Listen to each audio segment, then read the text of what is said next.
We're going to make a quick, easy meal prep meal. This is using chicken sausage, and I like the spinach and feta kind.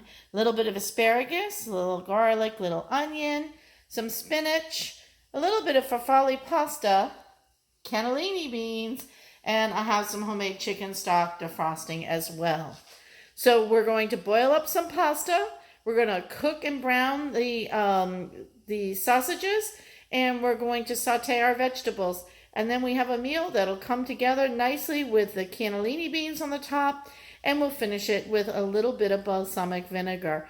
This is a quick, easy meal that you can make anytime, and you can prep it ahead. So let's go ahead and boil up some of our farfalle pasta. I like to use about a half a box to make a decent amount. I don't want it overly filled with pasta. If you're feeding a large group, you could do so. So with this, it's usually about 3 sausages and a half a box of the farfalle. But we will have the recipe posted for you, so not to worry. You will have the appropriate amounts that for the amount of people you'll be serving, or for the amount of meals you're trying to make. So while this is cooking, we're going to go ahead and get our vegetables sauteed and then get our sausage in the pan. First thing we're going to do is we're going to rough cut some onions, and then we'll mince up our garlic, and then we'll get that added into the pan. Getting our onions and garlic into that pan with just a little bit of olive oil, and we'll let that cook up. And then we will go ahead and either pull those off to the side or completely take them out and then drop our sausages. One of the reasons I like to use these sausages is they cook up nicely. They have a lot of chicken flavor, not as much fat as a pork sausage. And the other idea here is that we're going to slice them before we even cook them. So we back those up. We can go ahead and add them into our pan. We can go ahead and get these sausages added to our pan.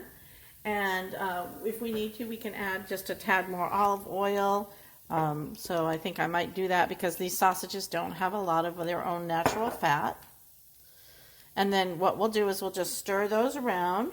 While we're here, let's check on our pasta and see how our pasta is doing. It's coming along just fine.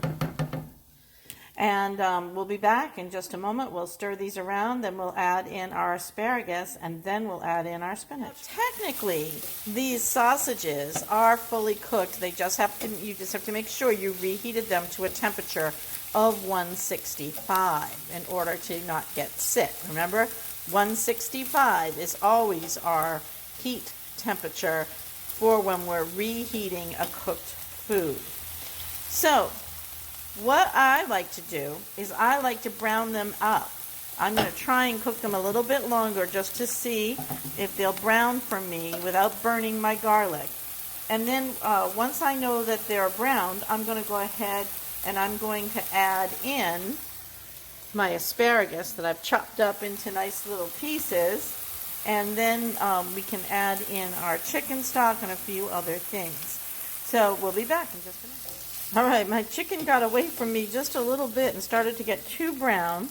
So what I decided to do was take a little bit of that frozen chicken stock that I have and use it to cool down the pan and deglaze my pan at the same time. And so you can see after I turn down my temperature, we're back to fine. So I'm going to go ahead and I'm going to now add in my asparagus.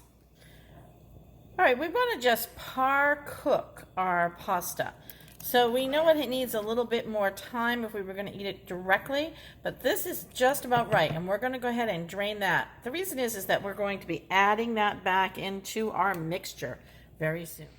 Once we've drained that pasta, we're going to go ahead and just set it aside for a couple of minutes. The next step is just to add in our cannellini beans.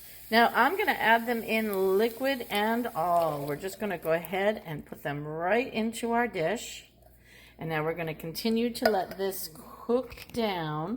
If you want at this point, you could add in a little bit of garlic salt.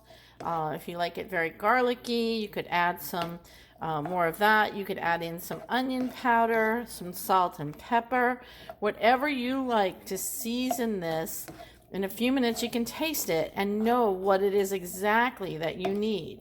I wouldn't advise putting in too much salt up front. You're going to want to save the salt for the end and see where you're at.